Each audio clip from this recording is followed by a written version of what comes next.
Ngiyabusela abathandekayo egameni lenkosi lemsindisi wethu Jesu Kristu. Namuhla tilishumi nakuthatu kuyo inyanga yendlovana, lusuku lunye nje lolusele athi sifike kulosuku olukhulu lwetithanzani lwa Valentine.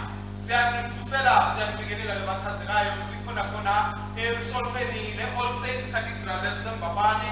Sithunywa nguye-ke dini wayo iCathedral babe Albert Dladla Dlamini ukuthi sinethulele lena nkonzo, inkonzo yesidlo nesiSwati. La bana emveni kwenamuhla kunethulela le nkonzo umfundisi Mcebo Sikudla akanye naye umfundisi Dumisani Mabuza. Siyethemba bazalwane ukuthi nitawuthokotela kuhlanganyela kanye nathi kule nkonzo. Ifundo-ke nalamhla abathandekayo ditholakala ekhasini le-22 kuyo incwadi yetifundo electionary, bese atholakala ekhasini le-253 kuyo incwadi yenkonzo. Sisehlelweni ngeletifundo teminyaka C bathandekayo. Ifundo tethu-ke ditholakala tinhlobo. Isifundo sekuqala siphuma kuJeremiya isahluko se-17, siqala esahlukaneni sesi-5 siye esahlukaneni se-10. Likubo lanamuhla likubo lekuqala. Sifundo sesibili sitholakala encwadini yekuqala yabaseKorinte isahluko se-15. Siqala ngokufunda esahlukaneni se-12 siyokugcina esahlukaneni se-20. Livangeli-ke litholakala ngekulandzisa kwaLuka noNgcwele isahluko sesi-6 siqala kufunda esahlukaneni se-17 siyokugcina esahlukaneni se-26. Ingoma yethu-ke yanamhla ingoma yesiphohlongo, ingoma yekuqiniseka, ingoma yesiphohlongo, ingoma yekuqiniseka. Siyethemba bazalwane ukuthi nitawuthokota sisekanye kanye kulena nkonzo yesidlo.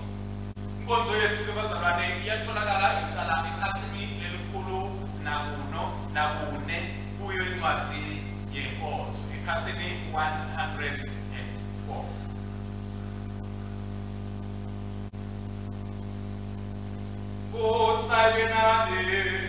Aibe nawe futhi thumisani inkosi yithumisanini letinceku tenkosi ababonge uNkulunkulu uyise neNdodana naMoya loNgcwele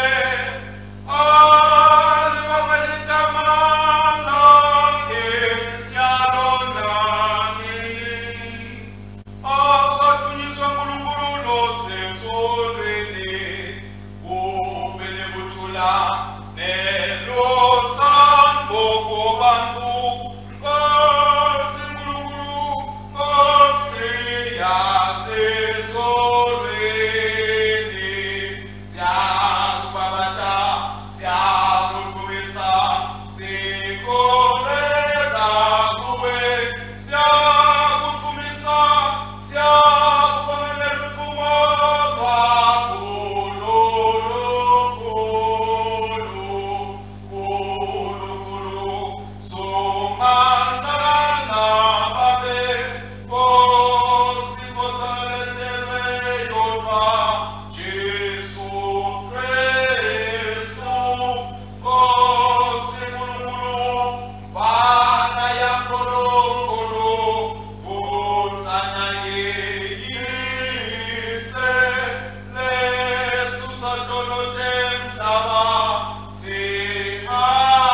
somandla tinhliziyo tonke tivulekile kuwe tifiso tonke tatiwa kuwe udele uhlolo olufihlelwe wena kezalihlabane tinhliziyo tethu ngephefumula kude umoya wakho olungcwele uthi sithathe nalokuphelele silidumise ngokufanele igama lakho elingcwele ngaye Jesu Kristu inkosi yethu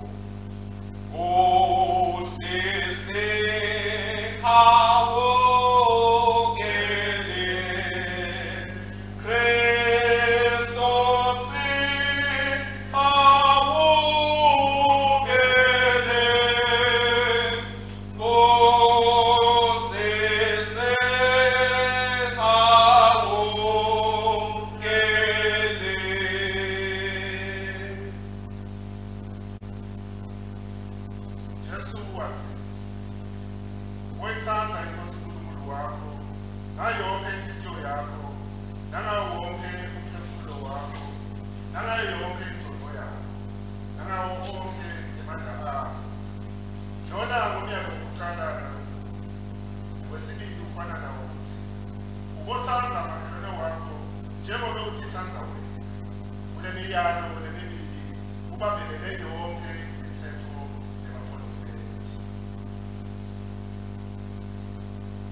somandla uthethelela bonke labaphendwayo iqiniso akasawukele asithethelele kulono tethu asikhulule kudo asimise asiqinise kumeli konke asigcine nasekuphileni lokunini nanini ngaye Jesu Kristu inkosi yethu amen kanye sidawusho umthandazo wanamhla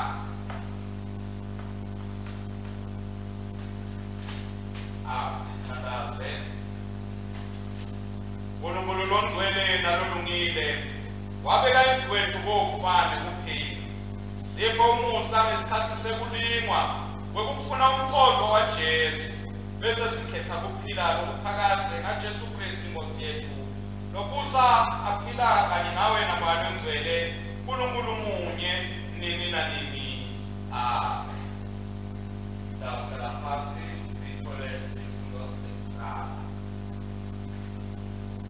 siphindze sinivusele bazalwane egameni lenkosi nemsindisi wethu Jesu Kristu amen sisho sithi Kristu uyinkosi uyabusa Kristu uyabusa uyinkosi sifundo sethu sekuqala siphuma eTestamentini lelidzala sibhalwe encwadzini yemprofeti Jeremiah sahluko selishumi nesikhombisa siyaqala ukufunda isahlukwaneni sesihlanu naku lokushiwo nguSimakadze uthi uqalekisiwe umuntu lowethembela kumuntu umuntu lowencike emandleni alomnye umuntu nalonhlitiyo yakhe imfulathela Simakadze awufanana nesihlahla eveni lelingenalutho angeke ayibone impumelelo nayitako yawulibala kuhlala emaqwatseni etindzawo tasehlane eveni lelimunyu lapho kukhala libhungane khona kodwa ubusisiwe umuntu lowethembele kuSimakadze lothemba lakhe linguSimakadze awufanana nesihlahla lesihlanyelwe ngasemfuleni wemanti lesenabisela timphandze taso ngasemfuleni asesabi nakuta kushisa emacembe aso ahlala aluhlata asihlupheki nangeminyaka wesomiso asihlali singatheli tithelo taso inhliziyo yayengana ngetulu kwato tonke tintfo futhi iyonakele ngalokweqile ngubani nje longayiconsi mina simakadze ngiphenya inhliziyo ngihlolisise nengqondo kude ngimvuze umuntu njengokuthiphatha kwakhe nanjengekwemisebenzi yakhe siphela lapho sifundo sekuqala akabongwe uNkulunkulu. Ngibingelele bathandekayo egameni likaKristu. Amen. Ihubo lebekiwe lanamuhla ihubo number 1 ihubo lekuqala likaMfundazana ivesi lokuqala bese kuthi ibandla lilandzele ivesi lelilandzelayo. Ubusisiwe umuntu longadithathi eluleko lebedukisi longahlanganyeli emikhubeni yetigaba longahlali nasemkhambathini walabaphukuta kodwa ukujabula kwakhe kusemthethweni wasimakadze uyacabanga azindle ngawo emini nebusuku unjengesihlahla nesihlanyelwe lusenzeni lwemifuno sona sithela tithelo nesikhathi sakho amacembe aso akabuni konke lakwentako kuyaphumelela lababi-ke bona abanjani banjengemakhoba bona lapheshulwa ngumoya ngakho-ke laba bangeke bakhone ukubhekana nesihlalo sekwehluleka netoni dingeke dikhone kuma kanye nalabalungile bakhe ngobe simakadze uyayinakekela indlela yalabalungile kodwa indlela yalababi iya ekubhujisweni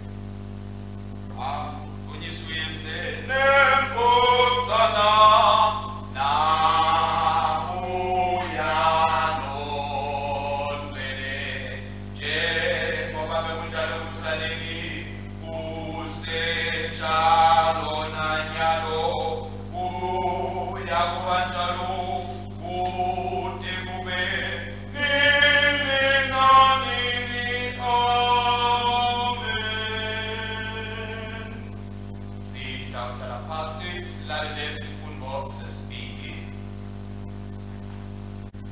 Sifundo sesibili sitholakala encwadzini yeApostle Paul leya ebandleni labaseKorinte incwadzi yekuqala sahluko selishumi nesihlanu siyaqala kufunza isahlukaneni selishumi nakubili. Kepha ke nangabe kushunyayelwa ukuthi Kristu uvusiwe kulabafile basho kanjani laba labanye emkhatsini wenu ukuthi kude lapha kuvuka kulabafile kodwa ke nangabe kungekho kuvuka kulabafile kusho ukuthi akavuswanga ke naye Kristu kepha nangabe aKristu angavuswanga ke kulabafile kusho ukuthi kushumayela kwethu kulide nekukholwa kwenu kulide yebo ke sitholakala sibufakazi bemanga ngaNkulunkulu ngobe sifakaze ukuthi uNkulunkulu wavusa Kristu kulabafile langazange amvuse kambe nangabe kanti labafile abavuswa ngobe nangabe labafile abavuswa kusho ukuthi naKristu akavuswanga ke kepha nangabe Kristu akavuswanga kusho ukuthi ukukholwa kwenu akusiti lutho nisetonweni tenu nalabo lasebafa bakuKristu nabo babhubha nangabe ke singu labathembela kuKristu kulokuphila kwala kuphela nangabe ke singu labathembela kuKristu kulokuphila kwala kuphela sibantu bekulilelwa kunebantu bonke kepha manje Kristu wavuswa kulabafile kwaba ngumvuli wendlela kulabo labatawuvuka kulabafile livi lenkosi leli akabongwe uNkulunkulu. Ibandla lisukume sisho kanye ingoma yekuqiniseka etholakala page 348. uNkulunkulu usebenzisa konke kube lusito kulabo labamthandzako labo lababitwe ngekwenjongo yakhe ngobe labo labathandi wabakhetha thani kuthi babe nesimo sendodzana yakhe labo labakhetha thani wababita labo lababeta wabalungisa, labo labalungisa wabapha nenkhatimulo yakhe futhi. Nangabe uNkulunkulu ungakithi ubani ongamelana nathi, yena longadange ayibone inkonzana yakhe, kepha wayinikela ngenxa yethu sonke, akangekusipha ngesihle yini ngaye tonke intimo kanye nayo. uNkulunkulu lo wenda umuntu wemukeleke kuye, pho-ke ngubani ongasilahla? Ngoba uKristu Jesu lo wafa wabuye wavuswa kulabafile, ngasekunene saNkulunkulu yasinxusela. Yini lengasehlukanisa lothando lwaKristu? Noma kuhlupheka, noma indlala, noma izingoti tenkemba? Cha, kuto tonke lezinto siyanqoba nokunqoba ngaye nowasithandza Jesu Kristu inkosi yethu. Akudunyiswe uyesene inkonzana namalo ngcwele, njengoba bekunjalo ekuqaleni kusenjalo nanyalo, kuyakuba njalo kuthe kube nini nanini. Amen.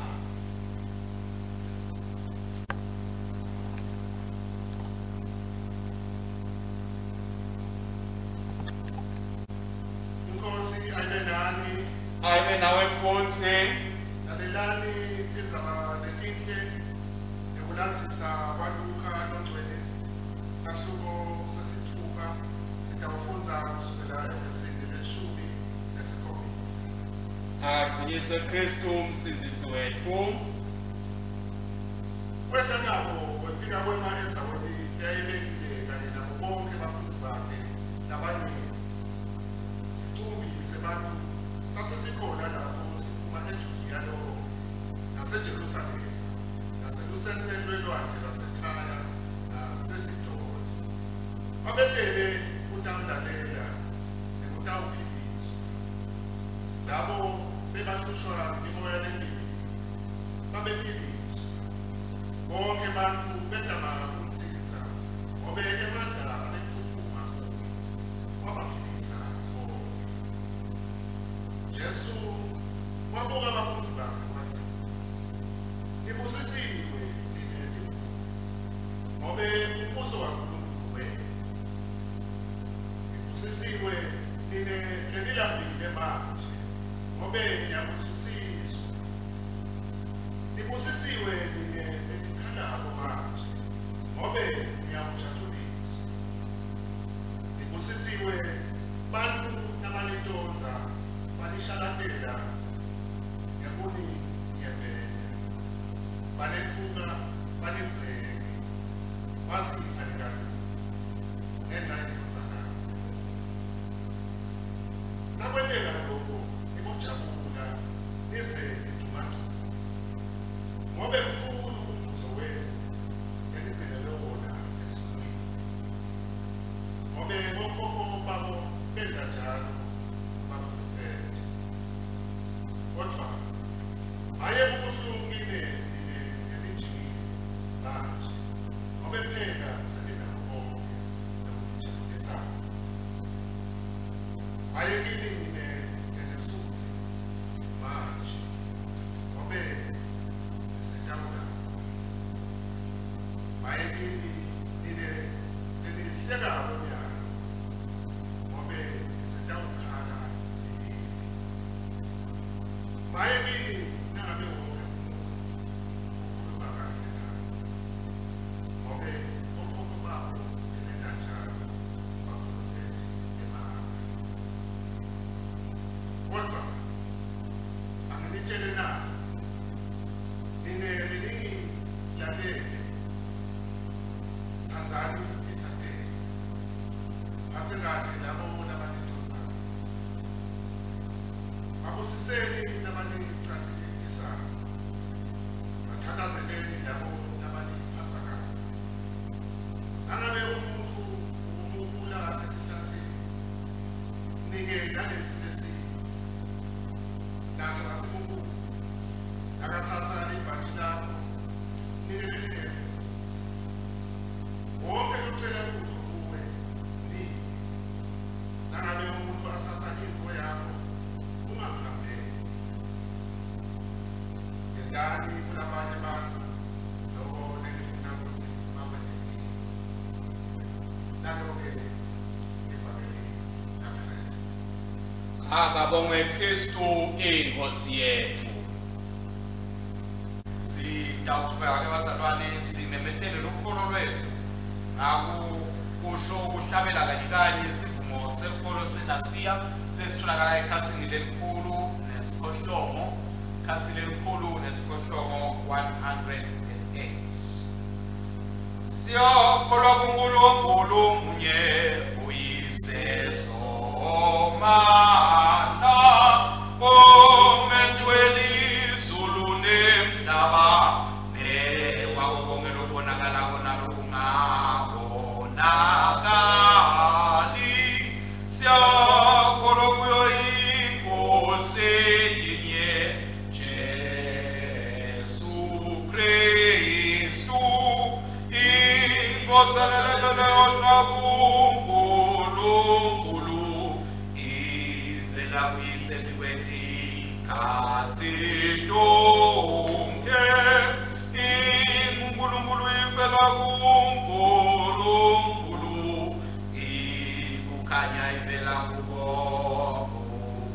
kukhanya uNkulunkulu luqobo ivela kuNkulunkulu luqobo leyavela ingetiwanga sithu sesinye neseyise lokwentiwa ngayo konke ehla ezulwini ngenxa yethu lebantu nangekho sesithisa yabanye abantu egcwele kuyo intombi Maria yaba umuntu yabethelwa esifamweni ngenxa yethu ukusangonjobelatu yahlupheka yafa yabekwa elibeni nelalesathwewe yavuka njengonokusemibhalweni yenyuka yaya esondweni itetesemnene seyise eyaphinze kwengela uthumo itekwehlulela labasekhona nalabafile umbuso wayo awikuphela. Siyakholwa kumoya longcwele loyinkosi lophilisayo lophuma kuyise nenkodzana lophuma kubathunyiswe kanye neyise nenkodzana loshumayela ngebapolofeti. Siyakholwa nokulolibandla linye leligcwele lelikatholika lebapostoli sivuma upapa desomunye wekuthethelela tono sibheka kuvuka kwabafile nekuphila kwethinapseti dako. Amen. I trust in God wherever I may be, upon the land or in the stormy sea. The billows run from day to day, and my heavenly Father watches over me. I trust in God wherever I may be, upon the land or in the stormy seas. The billows roll from day to day. Hey, my heavenly Father watches over me. Let us ithandaze. Siyabonga babethu lengcwele ukuthi uNkulunkulu lo muhlelo ethembekile. uNkulunkulu usimakathe Nkosi akekho lokufanana nawe. Lithi livi lakho Nkosi wena wethembekile. Noma thina singethembeki kodwa wena Baba wethembekile. Lapho Nkosi silahleka uhlala ukhona Nkosi usimemeta ukuthi sibuye kuwe. Namhlanje bakwendondweni siyalibeka livi lakho selifunziwe etandleni takho ukuthi Nkosi ulithathe bese uyalisebenzisa ngekhathi empilweni yethu empilweni yethu uyasikuthula uyasiphendula Nkosi udethi sifananiswe naKristu ude ukuthi sihlale njalo Baba wethu silungele ukuya kwakhe yena longumsindisi nemmeli wethu lokuyako lokusabo yena Jesu Kristu Nkosi yethu siyakhuleka egameni lakhe amen amen bandla ahlale phasi sibize singibusele bathathekayo egameni lenkosi nomsindisi wethu Jesu Kristu namhlanje ishumi kuyo inyanga eDlovana sithola ke izifundo zethu ke kulisonto lesithupha emva kokubonakaliswa kwaNkosi yethu noma kwemvulo kwaNkosi yethu izifundo zethu sithola seqala isifundo encwadini yaJeremiah sahluko selishumi lesikhombisa likubo uNkulunkulu ekuqala isifundo sesibili sisithola encwadini yabaseKorinte bekuqala sahluko selishumi lesihlanu bese ke livangeli ngekulandzisa kwaLuka longcwele sahluko sesithupha sithola ke nengoma yethu ke bazalwane ingoma leyalulela livangeli ingoma yesiphohlongo ingoma yesiqiniseko noma yekuqiniseka sihloko kubathathekayo sentshumayelo yethu namhlanje ithi kwembula uNkulunkulu ekumethemba kwembula uNkulunkulu ekumethemba revealing God by trusting in him. Leli ke bathathekayo njengoba sesadi lisonto leliyandavulela legcina emasontweni ethu ekwembulwa kwayo Nkosi yethu emasonto lasikhombisa lesifunze ngawo laqale ke abangamasonto lamane lesisebenzisa umbala lomhlophe kwase ke lokusekutaba ke amasonto lamathathu egcina lasebenzisa khona ke umbala lokuhlata usikhumbuta ukuthi silibandla sibitiwe sabitela ukuthi sikhule sikhathi sekumbulwa kweNkosi ebazalwane sikhathi lalapho sikuthatha khona ngokuthi simvele simbonakalise Kristu ebantwini ngekuphila kwethu nangekwenda kwethu ngekuhamba kwethu ngekukhuluma kwethu ngakho konke lesiniko siyabitwa bazalwane ngokuthi simbonakalise Kristu size sifike esontweni lekuguqulo kwesimo isonto lesiyawugcina ngalo anzuke singenake esikhathini salenti sikhathi sekuzila sikhathi sekudithiba sikhathi sekutihlola lalapho ke sitawube sevulelwa khona emandla kaKristu silungiselela ukuthi Kristu uyawembulwa njengenkosi yawukufa iphindze ivuke ekufeni kusikhombisa ukuthi yona inkosi lenqobako inkosi lengetulu kwemhlaba lengetulu kwelifa. Nasibuka ke bazalwane isifundo lesisithola eTestamentini lelidzala encwadini yaJeremiah sitawukhumbula ukuthi emasontweni amabili ledlulile sike sangena endzabeni yaJeremiah lalapho uNkulunkulu abempita khona Jeremiah akhala Jeremiah uthi Nkosi bengingibani mina umfananyana nje ngokuthi bengingapitwa kuwe kodwa waqhubeka uNkulunkulu wathi akusinjalo sowupitwe ngimi sekunika emandla wamthatha uNkulunkulu wamnikeza emandla ngokuthi abe ngumprofeti lawusebenza emsebenzini waNkulunkulu kwakhona ke Jeremiah umethemba uNkulunkulu lowapita namhlanje thina sibuka bathathekayo indzaba yekwethemba uNkulunkulu uthi ke Jeremiah akhuluma lapha baqalekisiwe bantu lithemba labo lelikumuntu noma abantu labathembela kulokunye ngaphandle kokwethembela kuNkulunkulu ikakhulu kwethembela kakhulu kunentinto kunekwethembela kuNkulunkulu sipitiwe bazalwane ngokuthi sethembele kakhulu kuNkulunkulu kunazo zonke izinto letikhona emhlabeni ngoba kwethembela kuNkulunkulu kunemivuzo lemihle kunemiphumela lemihle siyalike bazalwane esilethe isuku esiphila into abantu labaningi bayabheka kwethemba kwabo endleleni abantu bayethemba bathembele kubantu abethemba umuntu ngoba umuntu amuntu lonemcebo abethemba umuntu ngoba umuntu mhlawumbe lonemandla abethemba umuntu ngoba umuntu losesikhundleni abethemba umuntu ngoba umuntu mhlawumbe lokwatiko ngokuthi ugama kanjani komuthi bathathe abantu lithemba labo balibeke kulabo bantu lithi livi laNkulunkulu baqalekisiwe bonke labenda njalo ngoba umuntu lekufanele simethembe uNkulunkulu yena kuphela bantu ke lababeke ithemba labo tonke lezinto leti kuthi nasenetinkinga bende njani bagijime bayofuna isisombululo letixazululo taleto tinkinga kuleto dinto labethembelekile kodwa lo wethembela uNkulunkulu bonakala ngithi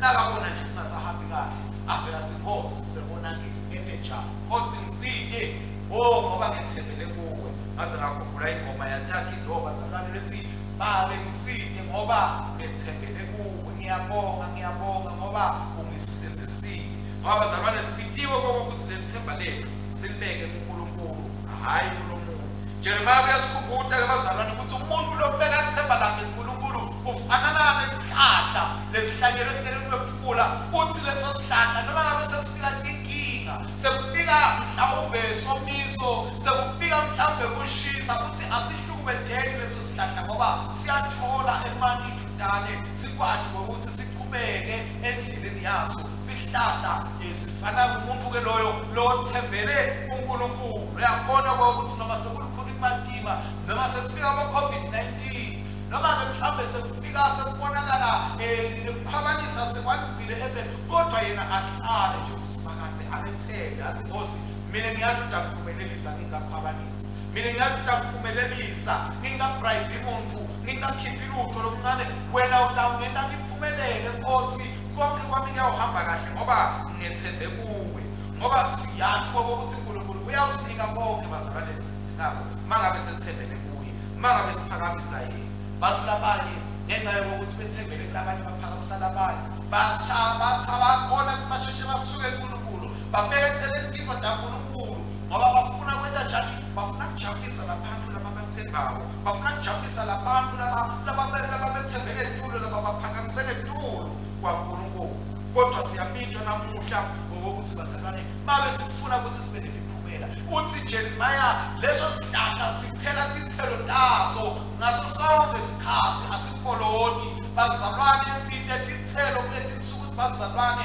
ngenxa yokuthi ithemba lefaniko uNkulunkulu labanye bathembele kubafundisi labanye bathembele kwaprofeti labanye bathembele kubangani labanye bathembele kubatali labanye bathembele kwabantu labanye bathembele kubantu labasenikhundleni nasemagunyeni kodwa ngifi la uNkulunkulu isifuthi asethembe uNkulunkulu bazalwane lokhu ke kutawuseta ukuthi sikwazi ukuthela izithelo bathathekayo lithi lelivi lasakhuluma lapha inhliziyo yomuntu yini futhi ingcolile nengqondo yomuntu kanjalo iyesabeka kodwa umuntu lobeke ithemba lakhe uNkulunkulu akasinjalo ngoba uNkulunkulu uyayiguqula impilo yalowo muntu uyayiguqula inhliziyo yalowo muntu uyaguqula abangane kwenda kwalowo muntu bantu bafune lwani bafune kusitwa bafune kuqediswa ngelwani nangokuqondziswa endleleni bafune uNkulunkulu ngoba bathi ukuthi lithemba labo leNkulunkulu kodwa abantu abangekho ithemba labo lengekho uNkulunkulu bafuna kwathi bafuna kuthola impilo ebantwini uNkulunkulu uyasida abazalwane nasibeke ithemba lethu kuye ukuthi sithathe izinto letingiyedwa ngempilo tethu nasethembele kuye siyakhona ukuthi silungiselele ukuthi imzukwana khala impilongo sikwazi ukuvela ekhoneni kaNkulunkulu uthi Jeremiah ukhuluma lapha labo labehluleka ukuthembela uNkulunkulu ngeke bakwazi ngisho ukuvela ekhoneni kaNkulunkulu ngenxa yokukhohlakala kwabo ngenxa yokonakala kwabo ngenxa yentono tabo letiyawubavimba kodwa labathembela uNkulunkulu bayakhona uNkulunkulu ukuthi abahlulele abasuse intono tabo abahlambulule abende babegcwele ngoba babeke ithemba labo kuye bathi Nkosi besiyini thina ngaphandle kwabo nasibuka abathathekayo eTestamentini lelisha sifundo lesibhalweni ebandla laseKorinte uyakhala Pawula uthi Pawula uyathi nine bazalwane kunekusebenza nekwenda kwenu lokwenda kokuthi nimphike uKristu ukuthi wavuswa kulabafile nembala lebantu bekulilelwa nine ngoba imisebenzi yenu nekwenda kwenu ukukhuluma kwenu ukuphila kwenu ukuthi uKristu akavuswanga kulabafile Awumame nithi Kristu akavuswa ngabafile nithi uNkulunkulu akanamandla nansi uNkulunkulu akanamandla kusho ukuthi nithi lelivi lesolo libenyetelwa likhulunywa libufakazi bemanga ngoba lelivi lisime ekuthenini uNkulunkulu amvusa Kristu kulabafile. Ugcina-ke Pawula esakhuluma athi kepha empeleni lesikwatiko nalesibonile ngokuthi uNkulunkulu wamvusa Kristu kulabafile akunenzaba ngokuthi noma besentendo tethu nekuphila kwethu bengamphika Kristu akwendi lokho ukuthi Kristu angavuswa kulabafile empeleni kwenta thine bese sibonakala sibantu bemanga ngoba kuphila kwethu akusho ukuthi Kristu uvusiwe sithi thine Kristu wafa wangena ethuneni wadwatshwa wakola njengabo bonke labanye labafile etikhathini edlulile kodwa uthi Pawula akusinjalo uvukile Kristu uyabuya futhi utewulanza libandla lakhe uyabuya futhi kungabo uNkulunkulu asebenza ngathi utewugudutela kubantu ukuthi ababuke uNkulunkulu abathwale ukuphila kuNkulunkulu abathembele kuNkulunkulu ngoba kuvuswa kwaKristu kumemetela tindzaba letinhle kumemetela lithemba ekuphileni kwethu lalapho mhlawumbe besesithe khona lithemba nekwati ukuthi Kristu uvusiwe lithemba liyavuswa ngakho kufanele sibethembe uNkulunkulu bazalwane ngoba yena wethembekile emathemba ethu siwabheke kuye hayi kulomuntu. Sisabuka-ke uNkulunkulu sisabuka umsebenzi waKristu siyamuva Kristu simbona ahamba esikhathini wabantu bakubo endayisebenzile emihle yokugudula impilo zabantu abaletha imvumiso ikhatimo loNkulunkulu nakithi-ke bekangagucula Kristu impilo zethu ngokuthi tibe kuletimemetela ukuthi nembala wafa waphinza wavuka wenyukela ezulwini uyabuya utewulanza libandla sifuna sibonakale abathandzekayo simethemba ngokuthi lolo thembise ukuthi uyabuya nembala uyabuya siphile impilo zethu njengebantu labalinze bagadza ngokuthi Kristu ubuya noma ngabe kunini ngoba bazalwane lishinto lithi ukuthi asikwati ubuya kwakhe ngokuthi kuyawuba nini. Ngakho-ke Jesu uyamemetela abafundi bakhe ukuthi qaphelani ngoba tinto ngeke tinihambele kahle uma ngabe ninibekela ithemba lenu kimi ngoba abantu bayawukhuluma kabi abantu bayawubuka kabi abantu bayawunentela impilo ibe lukhuni ngoba ninethembele kimi abantu abafuni nithembele kimi abantu bafuna nithembele kibo bafuna nithembele entintweni abatentile bafuna nithembele emagunyeni laba waphakamiseleyo niyibona kodwa mina ngithembani kimi ngoba labethembela kimi ngiyawubalethela umvuzo lokukhulu ekugcineni kwabo bonke. Bathandzekayo wethemba uNkulunkulu kuyabela abantu bakhulekana kuyawena abantu bakutonze kodwa lokho akusho ukuthi asiyekelele ukumethemba uNkulunkulu noma kusho futhi ukuthi uNkulunkulu angeke ethembeke yena wethembekile lokho kudonzwa utawusephula kibo uNkulunkulu asiphe amandla ekuphumelela nekunqoba. Sisahamba kanye bazalwane naNkulunkulu asifunzeni kumembula asifunzeni kumveta ngeke size sikwati ukwenta lokho nangabe singamethembi yena kaNkulunkulu nangabe singakhona ukuthi sithembe sisime kuye sathi ukuthi sisekelo sethu sihleli uNkulunkulu emandla ethu atholakala kuye lesidingako utholakala kuye emabuze ukuthi sikhona lesikhona kukwenta sikuthola lokho kukhona kuye uNkulunkulu lesitawuhamba nasitawuba njalo sitawukhona bazalwane sikhambeni kwethu simembule abonakale uKristu abantu bambone eveni ngaleyo ndlela sikwati ukuthi live silungiselele ukuthi nakabuya uKristu nalo litikhathe lilungele ngokuthi limemukele njengoba siyawungena nje esikhathini sephasika nalapho siyawumemetela khona sikufile waphinza wavuka kufuna siqale nyalo ukulungiselela live ngokuthi Kristu unemandla Kristu uphakeme Kristu ufanele lujuko. Ngakho bazalwane asifunzeni kumethemba uNkulunkulu kodwa sisite ukubona kumveta eveni live limlambele live limlakatelele live limumele kude ngokuthi litewumukela kuphila kwaphakathi naKristu. Asimethembeni uNkulunkulu bazalwane singesabi singaphakamisi lokunye ngempilo kwakhe kodwa siphakamise yena ngempilo kwakhe lonke intiko basela njalo sitawubona libandla lethu liguquka sitawubona libandla lethu liba kuleli bandla uNkulunkulu lafunako ukuthi libe ngilo leliyawuguqula lo mhlaba ube indzawo lengcono yokuphila liguqule tinhliziyo tebantu kuze asithandaze emithandazweni yethu eliviki siyawukhumbula idayosisi yaseBrecken sikhumbule ibandla lase-All Souls lase-Ilvagori sikhumbule umfundisi lo ungena akuphelele ibandla nalabo labahola ukushintshwa ubuholi sithandazele David Gordon.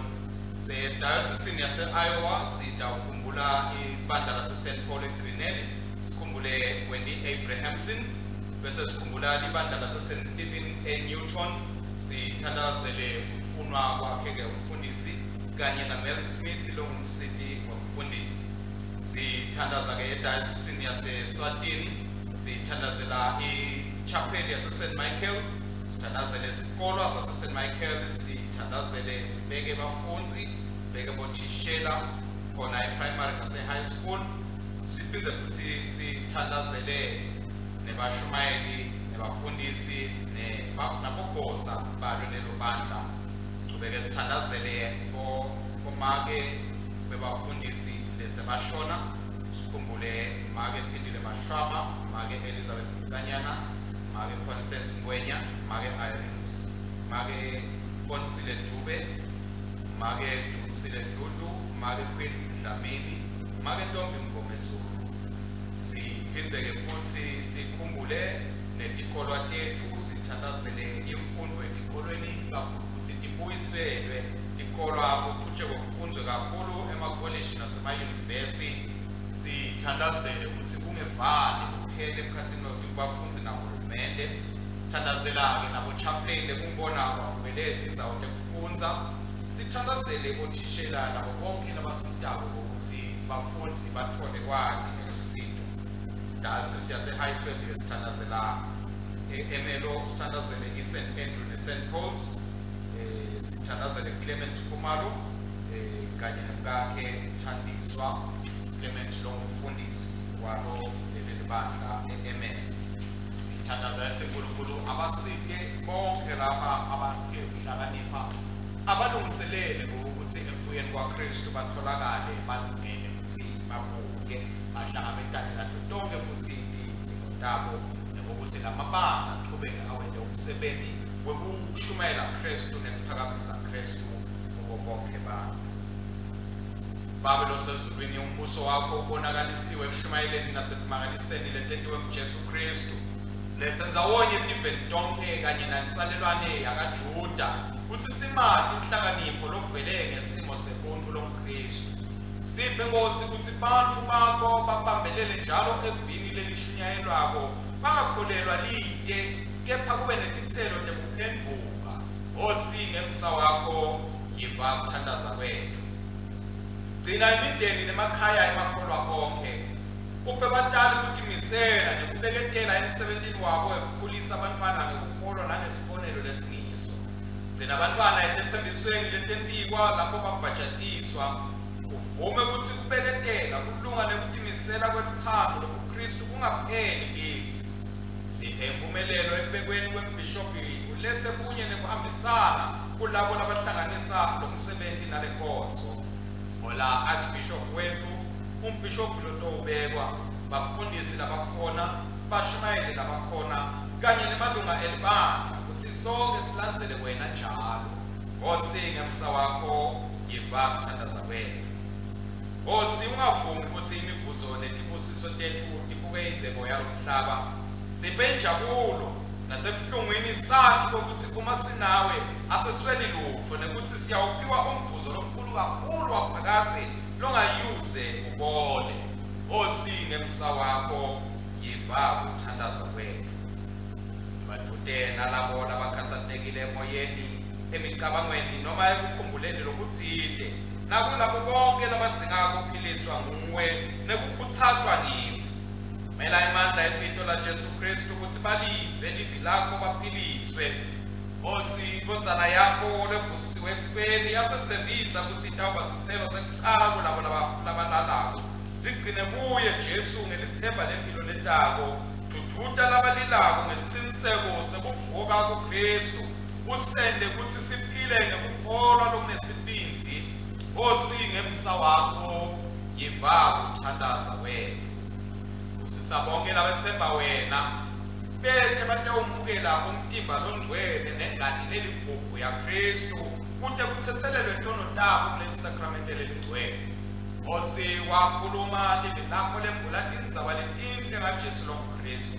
Balisa indalo yonke ngalo lelo livi, futsi kute kutsi ekulimemetheleni kanye netethembiso takho etiveni nekuhlatshela kulithemba lelihle kubo bonke bantfu sibe ngumtimba munye lophilako kukhona bakho lokusebukhona lokusemhlabeni ngosike emsa wakho yivako uthandaza kwenu uNkulunkulu hlanyela bonke labathembela kuwe ngasemthonjeni yokuphilisa sikhulule ebukoshweni kugula sikhulule emandleni ebumnyama siphendvule sisuke kulongasilo liqiniso nalokuyengako kude sithole ukubusiseka kwempilo lensha lekuwe ngemandla aKristu khuluma liqiniso lapho silahlekiswa uvete kukhanya ebumnyameni kude yonke indalo ibone inkhatimulo yakho ima iKristu omsindisi wethu ngosinge emsa wakho yeva ukuthandaza kwenu siletha kuwe tonke leticelo babe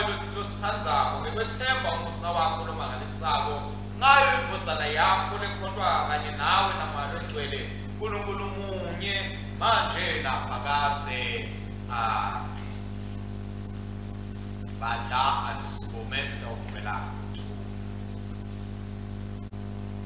lalelani emavi emsindisi wethu uJesu Kristu nginika umyalo lomusha ngithi thandzanani njalo nami ngilithandzile nani-ke thandzanani nanithandzana kanjalo bonke bayakunandi ukuthi nibafundzi bami msindisi wethu uKristu inkosi yekuthula nekwenzisa umbuso wayo nekuthula lokungenamkhawulo thulako inkosi akube nathi ngetikhathi tonke akwazi shalom bazalwane shalom bazalwane shalom amen siyabonga kakhulu bazalwane ngeminikelo bazalwane abayilethile enkonzweni kanye neminikelo lesiyithethe sayifaka ebhange kumthandazo wethu ukuthi uNkulunkulu angachichimisa tilulweni tenu achichimise etinqolobaneni tenu achichimise aniphumelelise emisebentini nakho konke lenikwendako kude kuthi sitewuqhubeka silethe endlini yakhe nakuyo indlu yakhe iphuphume ichichime itawukhona ukuthi iwende umsebenzi wayo la ithumeyo la uNkulunkulu siyacela bazalwane ukuthi nalabo labathumele ngasebhange nibokhumbula ukuthi bese niyabhala nithumela khona esontweni kude kuthi uwateka bathathekayo ukuthi le mali kufanele ukuthi ibheke ngakudiphi inhlangothi kutonke inhlangothi ezehlukene kweshumi umnikelo wemndeni umnikelo wesihle neminikelo kelethile ikhathi lethile sa-Advent Sabbath neminikelo ya-Pentecost neminikelo ya-Easter siyikhumbule yonke bazalwane siyihlatiye eluhla lwakhona nyalo sitawubonga uNkulunkulu umnikelo losendi kwethu nesigaba ekhasini 116 sigaba semashumi lamane nesiphohlongo sisho kanye kanye sithi ebakhongosi bokhulu nemandla nedumiso nenkathimlo nebukhosi ngoba konke lokusezulwini nalokusemhlabeni ngekwakho bonke kuvela kuwe thina sinikalo ngekwakho amen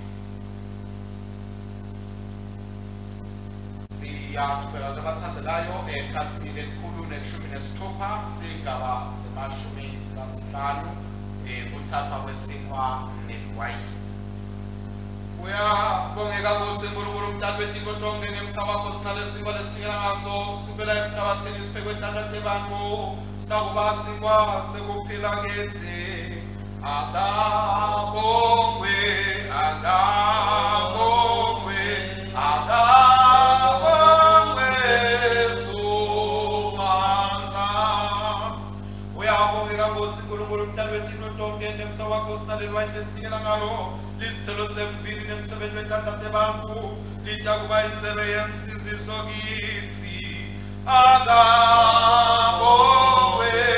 akabongwe akabongwe Sumandla sitawusebenzisa-ke umthandazo wekucala wekubonga ekhasini 117 umthandazo wekucala wekubonga wayo inkonzo yensipho ukubonga inkosi ayibe nani ayibe nawe futhi yenyusa nitinhlitiyo tenu siyate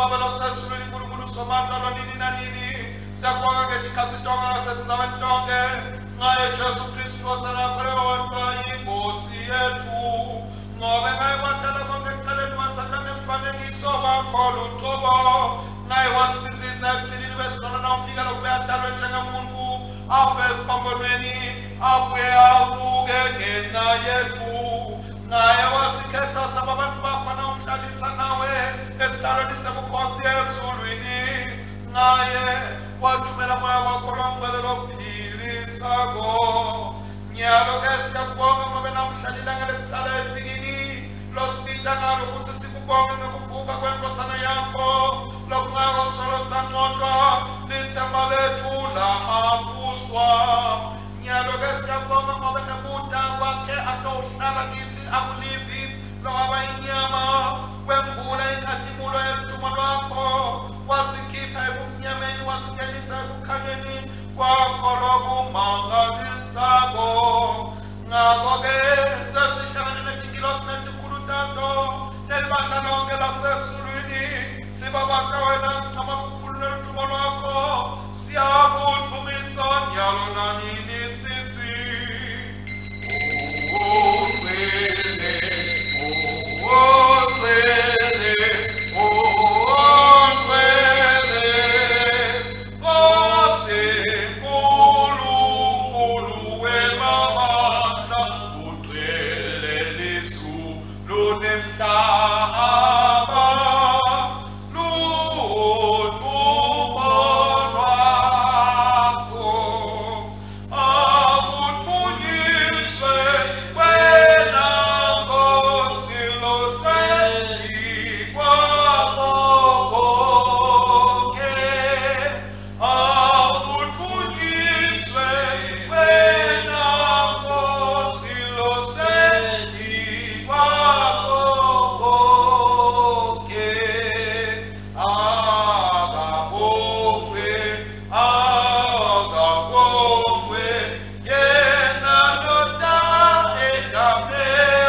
ngokuvuka kwakhe kulabafilele ngokuthula kwakhe okusibuso ngosena kusama semele ngayo masingafanele ukuthi sihlanganyela umtimba nengadi yendodzana yakho sihlanganiswe nabantu bonke balesi sikhathi ngethuthukwa nentonke sibheke Nkosi ukuthi sithi sisalindele kuya kwaKristu umsindisi wethu ngelidumo nokuqoba kombuso wakhe sikhole insuku tonke emfaneleni naye uYesu kwathanda libandla lonke lesemhlabeni nalesezulwini babe somandla kanye naye nakuye nangaye mandla mayo engcwele ngetikhathi tonke nyalo nanini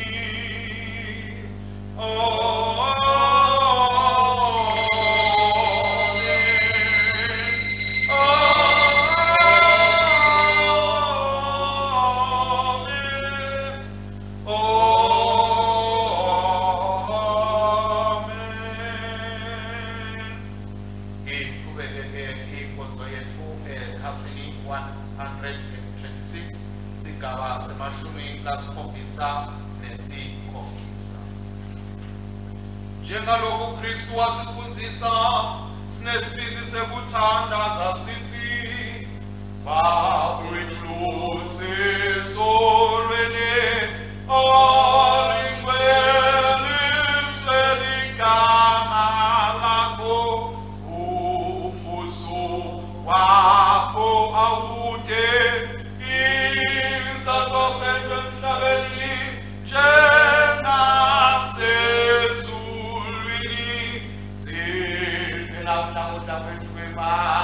langa oke sithethelele dodo ethu njengoba nathi sibathethele labasonako ungasingenisi ebulingweni usisinzise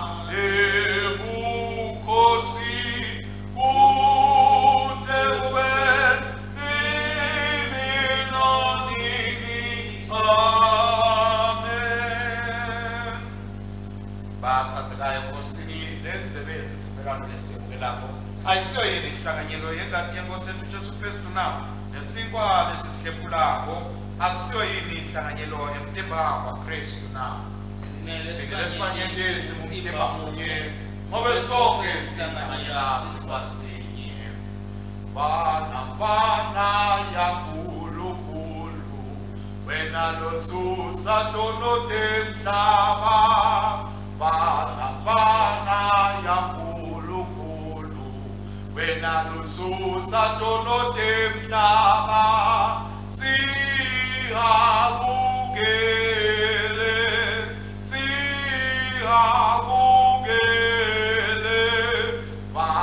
bana yankulunkulu wena lususa ntono temhlaba bana yankulunkulu wena lususa ntono temhlaba sihabukele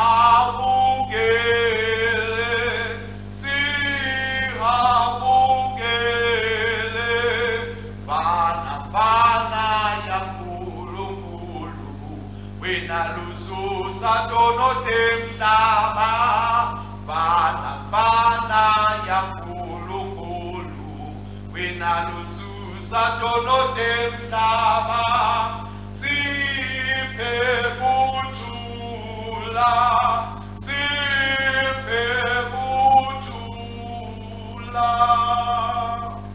kanye ngekutithoba lokukhulu siyathandaza sithi ngosileneshawu asonzelile mdaka lakho sethemba kunga kwethu kepha sethemba sawo sakho lesikhulu asifanele kwethu nembuthi ayidlulanga phasi kwalodaba lakho kodwa wena inkosi lokungabayo kungawela njalo ngako besiphe ngosileneshawu kwesidla ngalokufanele inyama yenkotsana yakho lethathekako Jesu Kristu sinathe ingadi yakhe kude sihlale kuyena ngithi kutekwe nanini Amen.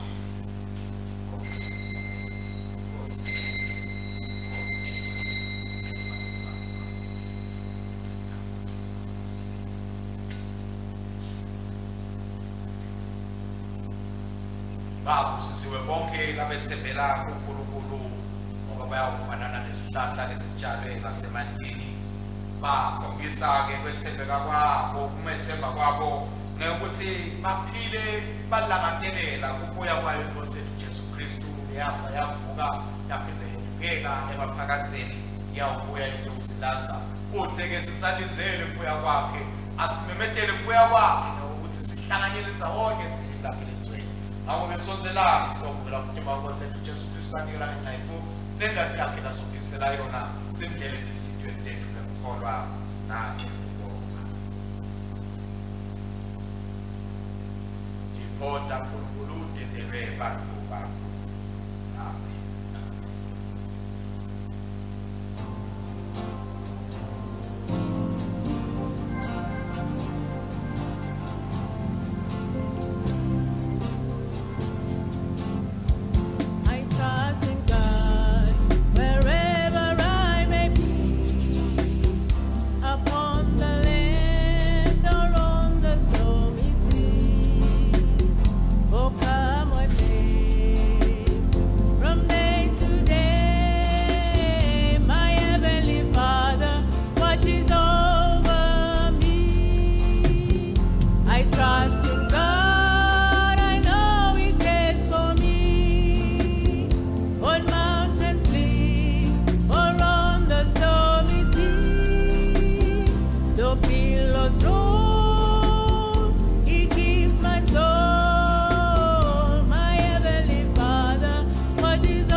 Siyabonga ngemathandekayo sesiyayiphetha inkonzo yethu ekhasini elikhulu lemashumi amabili nesiphohlongo ekhasini 128. Bonga nesimakaze moba anemusa siyasala siphelilani simakaze uNkulunkulu mnikati wamandla onke wena lo sipitako ukuthi sikwethembe Nalamhla siyabonga Nkosi kusikhumbula umthoka bekwethemba wena bekuhlala bakwethu siphakamise wena ngetulu kwathi tonke tipo senze bakwethu ngekuphila kwethu ngekuhamba kwethu ngekucabanga kwethu ngekuzinda kwethu sikwethembe Nkosi sathi ukuthi wethembeke esikhathini tonke noma thina singakethembeki kodwa wena Nkosi uyawuhlala njalo wethembekile. Siyabonga ke Baba ngoba ihlakalo lethingwele sondlile ngemtimba nengadi yenkodzana yakho umsindisi wethu Jesu Kristu wasigcina nemsa wakho emdibeni wayo inkodzana yakho enhlana yabo bonke abakholwakho. Sithe-ke Baba ukuthi sibeketele njengabona laphilako kulobu budlelwane nobugcwele yakuthi sikhule emthandweni ekulaleleni nasekwenteni inthando yakho ngaye Jesu Kristu Nkosi yethu lokhona akusalale nawo namali wetwele inkulunkulu munye kunte kube nini nanini. Amen. Amen. Siyawusho kanye kanye umthandazo wempinikela babemi kanye amandla sinikela kuwena Jesu Kristu Nkosi yethu kube singumhlatshelo lompilako sithumele eveni emandla moya wakho nomngcwele sihambe sisebenzele emthunzini ebuKhosi bakho. Sithandazele i-Afrika uNkulunkulu kusisa i-Afrika gcina abantu bakho khona abaholi bayo uyiphe ukuthula ngaJesu Kristu inkosi yethu. Amen. Nyalo-ke kuyelo namandla onke kwenta lokukhulu kunalokhu lesikucelako nalesikusidlako ngemandla lasebenza kithi akadunyiswe ebandleni kaNkulunkulu ngaKristu Jesu etitukulaneni tonke kude kube nini nanini. Amen. Bese sikuthula kwaNkulunkulu lokwenza kukhonza konke kuyatigcina tinhliziyo tethu nemicabango yethu simathi simthanze uNkulunkulu kanye naye inkodzana yakhe Jesu Kristu Nkosi yethu isibusiso saNkulunkulu somandla uyise nendodzana namoya wengcwele asibe kithi njalo. Amen. Amen. Hallelujah. Amen. Amen. Hallelujah. Amen. Amen. Hallelujah. Amen. Amen. Hallelujah.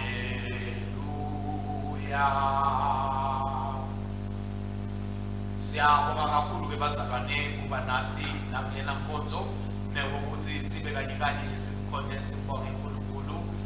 Sicela ukutholisa abazalwane sefikile phelile mhlawumbe labanye abakhonanga kwathi ukuthi inkonzo ikhona babona ukuthi njengajwayelo ngalokuthi asikhonanga ukuthi mhlawumbe sibandise ngaWhatsApp kodwa laba na Facebook nalaba LinkedIn bakhona ukubona lento inkonzo ukuthi ikhona ukuze ukuthi tingathi kugeja ngemzalwane lento inkonzo yithi na ungena khona le ka YouTube bese sewuyangena soyasubscribe kule channel yala ekhaya All Saints lephansi kwemfundisi Mcebo Sikudla kwentele ukuthi noma ngabe sekungena noma ingena nini inkonzo ukwazi ukuthola satiso lesitawutshela ukuthi hawu khethe senenkonzo lengenile hamba ohlola ungathi ugejwa inkonzo ngoba mhlawumbe ungathi ukuthi utawulandzela ilink yaka WhatsApp kodwa siyethembisa abazalwane ukuthi le nitawuyithola noma kanjani.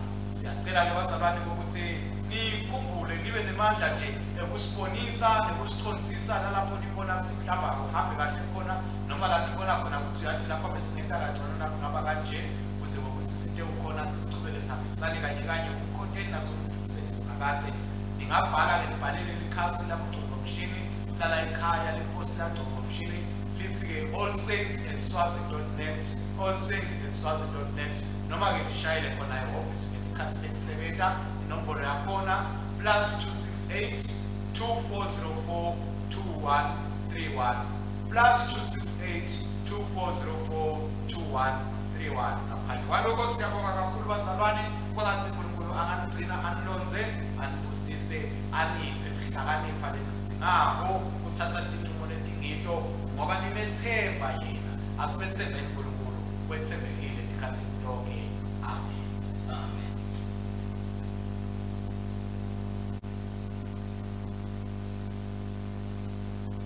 Hambani nekuthula nangeluthando niyosebenela inkosi egameni laKristu. Amen.